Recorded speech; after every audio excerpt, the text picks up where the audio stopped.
Emperor Qin Shi Huang wouldn't blame the Chinese for not speaking English. He would only blame himself for not conquering the rest of the world first. Do you know how many people around the world actually idolized the first emperor?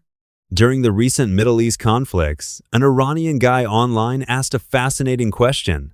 Why are there 400 million Arabs speaking the exact same language, yet divided into 22 different countries? While China has 1.4 billion people, 56 ethnic groups, over 80 languages, and 30 writing systems, yet remains united as one? The top answer was this: because Chinese history produced a specific emperor. Ever since him, the ultimate destiny of every Chinese ruler has been unification. That man was Qin Shi Huang. Ying Zheng was a towering 6'6" and carried a sword that was 5'4" long. He was practically walking around with a sword the size of a full-grown man on his hip. Yet, for over 2,000 years, he has been slapped with the label of a ruthless, bloodthirsty tyrant. If it weren't for the Huihudi Qin bamboo slips unearthed in a tomb in Hubei province, the first emperor, who has been smeared for 2 millennia, might have never cleared his name. The records written on these ancient bamboo slips completely shattered everything we thought we knew. When experts first read them, they couldn't believe their eyes. Every single word was a documented reality that even the great ancient historian Sima Qian never saw. It turns out, history has been lying to us for thousands of years. Sima Qian's famous records of the Grand Historian claims that a massive peasant uprising started because workers were delayed by heavy rain. Fearing the death penalty under draconian Qin laws, they rebelled. However, the unearthed Qin laws actually state, being late 3 to 5 days gets you a verbal reprimand. Late 6 to 10 days, you are fined the cost of a wooden shield. Over 10 days, the fine is a suit of armor. And the kicker? The law explicitly states, if the delay is caused by heavy rain, you are entirely exempt from punishment. Furthermore, Qin officials traveling for state business had to provide their own rations. They weren't allowed to exploit the locals for a free meal, and there were strict rules governing their food allowances. If a violent crime happened on the street, and an official within 100 paces stood by and did nothing, they would be heavily fined. If a man committed domestic violence, his beard and sideburns were shaved off as public humiliation. Get into a street fight and chop off someone's hair bun, you are sent to hard labor on the Great Wall. When experts studied the slips further, they found the Qin dynasty's laws were surprisingly humane. Every year during the military draft, families were required by law to keep one adult male at home to care for the elderly. Even convict laborers weren't treated as slaves. They were paid 8 copper coins a day. Given the official grain prices back then, where 1 coin bought about 4 pounds of millet, a laborer could easily feed his family. He is infamous for burning books and burying scholars, but in reality, he primarily burned the biased histories of rival states to unify the nation's historical record. And the scholars he buried? They were largely con artists, fake alchemists, and swindlers. The great philosophical text of the era survived perfectly fine. And the terracotta army? It wasn't just a tomb, it was a resting place for the loyal souls who died in battle. Instead of the brutal ancient practice of burying people alive, he used clay figures, ensuring that fallen soldiers could be buried alongside their emperor in honor.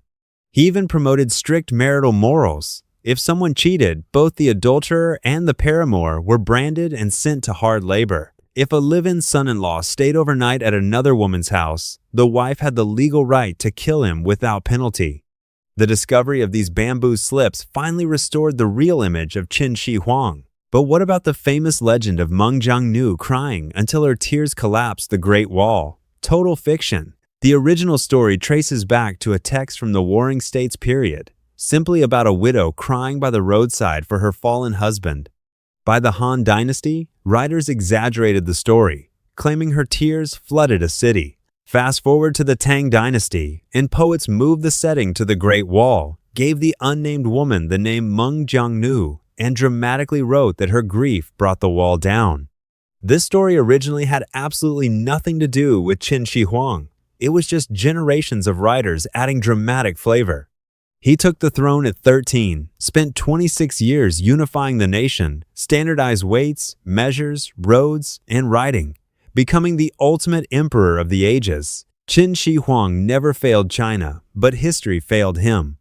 History cannot bear too close a look. Compared to what we read in textbooks, do you know how much of the truth has been censored? For instance, extreme debauchery is actually our biggest misunderstanding of Emperor Yang of Sui. The truth came out in 2013 when archaeologists discovered Emperor Yang's real tomb. The discovery shocked the world because it completely overturned his historical image as a lavish, horrific tyrant. His tomb was a mere 160 square feet. He didn't even have a proper coffin, just 4 wooden bedboards. Only 10 first-grade artifacts were found, and he was buried with just one person, Empress Xiao. With only 2 documented concubines and 3 children in his life, extravagant and lustful does not fit him at all. Though Emperor Yang only ruled for 14 years, he perfected the imperial examination system, allowing ordinary peasants to climb the social ladder through education. In just 6 years, he built the Grand Canal, the longest artificial river in the world, connecting North and South China and benefiting generations for over a millennium. He built the massive eastern capital of Luoyang in just 14 months. Even with modern technology, a national project of that scale is hard to achieve, but he did it. He was also the only emperor to personally travel to the northwest, bringing the Tibetan Plateau into the empire's map for the first time. So why the bad reputation? He launched 3 massive military campaigns against Goguryeo. While he ultimately won, the cost of years of war exceeded all his mega-projects combined. The country was bankrupted, warlords rebelled, and the Sui dynasty fell.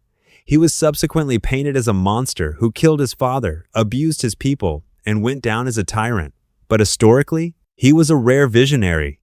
During his reign, China's population hit 50 million. In the famous golden age of the Tang dynasty that followed, the population was only 41 million. Even 20 years into the Tang dynasty, the country was still eating grain stored in Sui dynasty granaries. As the old saying goes, the Qin and Sui planted the trees, the Han and Tang enjoyed the shade. Even famous scholars have pointed out that the Tang dynasty heavily doctored and falsified Sui history to make themselves look better. Then there is the incredibly dark history that textbooks won't touch. Take King Gujian of Hubei from the spring and autumn period. To win his wars, he used absolute ruthless tactics. Before battles, he would round up widows and women from poor families, confine them to a mountain, and tell his troops, whoever performs well on the battlefield gets to go up the mountain and claim their prize. He used this monstrous method to boost his soldiers' combat effectiveness. There was also a horrific unwritten rule. Generals would hype up their men by promising that once they breached the enemy gates, all the food, wealth, and women inside belonged to whoever grabbed them first. This drastically increased their fighting spirit. But after a city fell, almost no women were spared.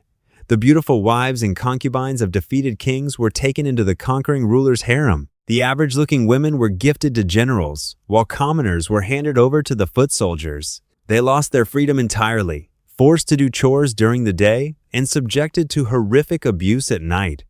We watch tons of historical dramas filled with heroism, grand strategies, and righteous armies that wouldn't hurt a fly.